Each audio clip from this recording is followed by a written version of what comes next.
is a God who reigns above, the God of all creation, the God of power, the God of love, the God of our salvation. He fills my soul with sweet relief and makes my faithless murmur cease. To God all praise and glory. To God all praise and glory. To God all praise and glory. To God all praise and glory.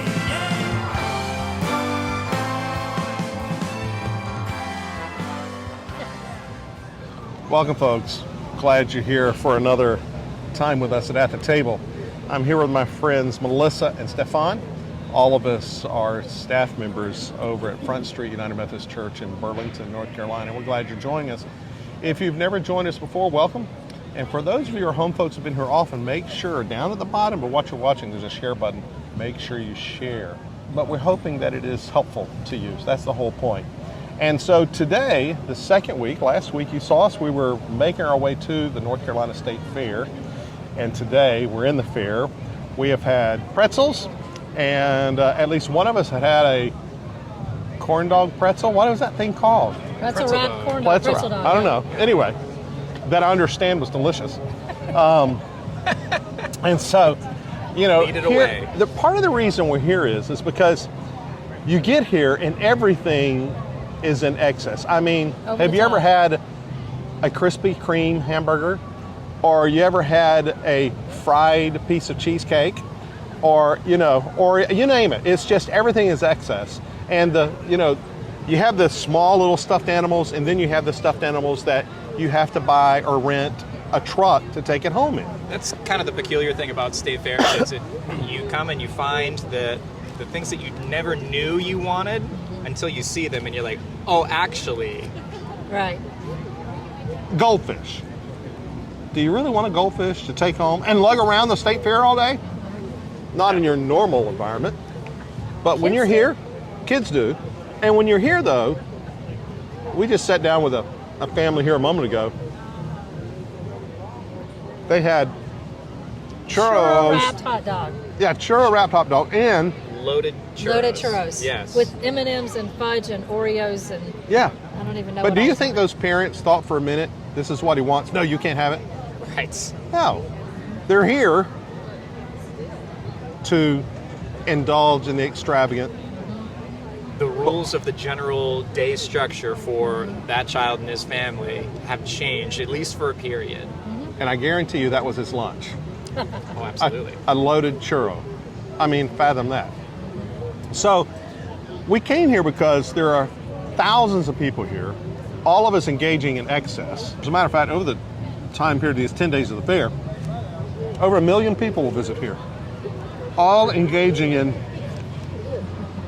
indulgences, riding scary rides, feeding their kids ungodly things, and loving every minute of it. In excess, that can be harmful. It's not stewardship. It is not generosity. But, Well, Stefan? there's probably some other G words that it could very much resemble. Gluttony. Greed. Greed. That's right. Yeah. But We're talking about something different. the colorful nature of it is something that is still intriguing to us. And an idea about generosity, the idea that generosity has the potential, I would say, has the great potential to be as wonderful and excessive in an individual person's life or in a group of people's lives. What a great picture that could be for people to see generosity, to feel generosity with this type of excitement and energy and wonder and awe and a draw to it. Gosh, a draw to it would be a wonderful thing for generosity. And the truth is, when you're with somebody and you know somebody's generous, I'm not talking about to get it. They're just, as we said last week, Melissa, you remind us, generous people are infectious. Mm-hmm. And you want to be with them. You want to be with that type of person because it makes you feel good. It makes you feel empowered in a real way. It makes you want to be generous also. Yes, that's right. You know, so Melissa, you and your ministry, area of children's ministry, and well, Oliver, if it wasn't for the generous nature of the community of faith we serve, we couldn't be here. We couldn't be employed to provide for our lives. You get to see in your work with children and family that you get to see Front Street being generous and also recipients of generosity, you know. In my work as the children's minister, you're absolutely right. I get to see the Front Street family, the church, be generous in a level that I have never experienced before. And I have worked in churches before. For a long time. Yes, but the Front Street family is the most generous church that I have been a part of. When I first came to Front Street, we were already partnered with C4C with C4C is C4C Congregations for Children. So our church partners with East Lawn Elementary. it's about a mile from us, maybe It's two. 2.2 miles, I Okay. believe. Not far. And I'm accustomed to partnering with elementary schools, and we, would collect Backpack food. buddies and all that stuff. Something like that. Front Street takes it to a whole other level, okay? So Front Street nourishes those teachers and those students and those families in a way that's unbelievable. Everything from the first day of school, we greet the kids. We're standing there, welcoming them, giving them high fives, making their first day back of school so exciting. Once a month or once a quarter, we take goodies to the teachers there. The United Women of Faith are big drivers of this. They're big drivers of a lot of stuff, but they're a huge driver in this. They make homemade treats, make notes to put in the teachers' mailboxes so that the teachers feel nourished and encouraged and important. The backpack ministry is a whole other level. We donate food, we sort food, we pick up food, we deliver food. The ladies that deliver that food to the classrooms on Friday morning are unbelievable. They know the kids, they know the teachers. And those kids are so grateful. And I love it when I get to go with them because everybody in the school greets them, and the kids that receive the food thank them. Not because they're told to, but because they're so appreciative. And it's a big ask. Last year we delivered 75 bags a week, and this year, because of economics and because of so many things that have changed, the need is over 200.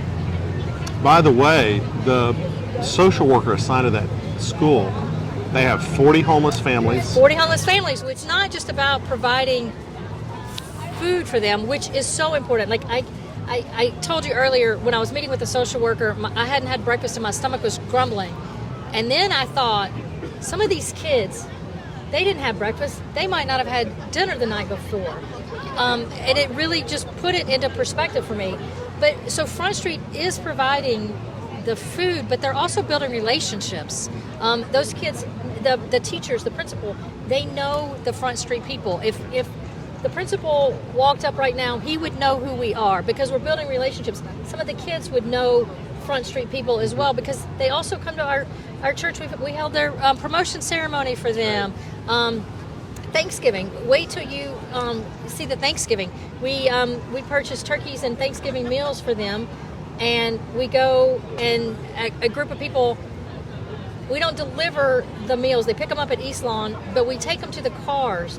And the excitement of the group of people from Front Street that do that is contagious. It is beautiful. They're so happy to be standing there serving and being generous with their time. Can you imagine that you're a mom or a dad and you're homeless? 40 homeless families in this one school. And just the sheer enormity of that, being homeless and taken care of. We know of one family, 4 kids in this family in this school. But those kids come home because there is a person, a community, a people that says this backpack, this box is for you because you're important. You're vital. We love and care about you. That's what Front Street, our people, and no matter what church you are, if you're a church that doesn't do this, think about those ministry moments where you are literally impacting people's lives. So that little tummy isn't arriving at school the next morning rumbling because they haven't eaten in 24 hours. Or for the whole weekend. Or for the whole weekend. That's really, Well, then let's talk just a little bit about the beginning of generosity, because I mean, if we're comparing it to this fair here in some ways, if you don't know what this is weird. oh yeah. This is you're right. strange. This is Yeah. out there. It doesn't make sense. The combinations of food out here Yeah. oftentimes still literally don't make sense. Right. And generosity can have a bit of that awkwardness in the beginning as well for people that are receiving. Would you imagine so? Are you talking about me specifically? Perhaps. He's talking to me. Yeah. So people, sometimes it is very easy for people to be generous and to give. Not as easy to receive. Oh, and okay, so sister. I'm going to get emotional here because Yeah, no, that's true. when you asked me to talk about generosity as it applies to my ministry, one of the things that I first thought of was the generous nature of the Front Street family, the Front Street people that I mentioned, and how they were so generous to me when I came to a new church, a new city, a new house by myself. Was a little unsettled. And the United Women of Faith, United Methodist Women, they, unbeknownst to me, took up a collection, a love basket, laundry basket with all kinds of goodies for my house. Every single thing in that basket I needed. They were generous. It wasn't easy for me to receive that. it. Mm-hmm. It wasn't. But their hearts were so big. They gave me a prayer shawl that they had prayed over. It ended up being my favorite color. I don't know if they knew that purple was my favorite color. But again, yes, it is difficult to receive generosity. I'm learning. I'm getting better. But the people at Front Street are simply amazing. And then I think about the staff of Front Street too, because I've been thinking about that too, and how the staff, Chris, who has a full-time job, every Wednesday has a devotion for his high school students. And Leslie, who is so busy and pours her heart out to so many people. Matt, in his music, the amount of time that he spends preparing the music that he plays for us, And the practicing, and the passion. Stefan, who is so busy, and every time I pop into his office, he just stops what he's doing and he just lets me say whatever I need to say. Ray doesn't. We're glad Stefan does. And Ray, Yeah. who is- Don't even go there. and Ray, we're still learning about your generosity, but You're still teaching me. also generous. Anyway, it can be overwhelming, and it is beautiful. It is beautiful, the generosity.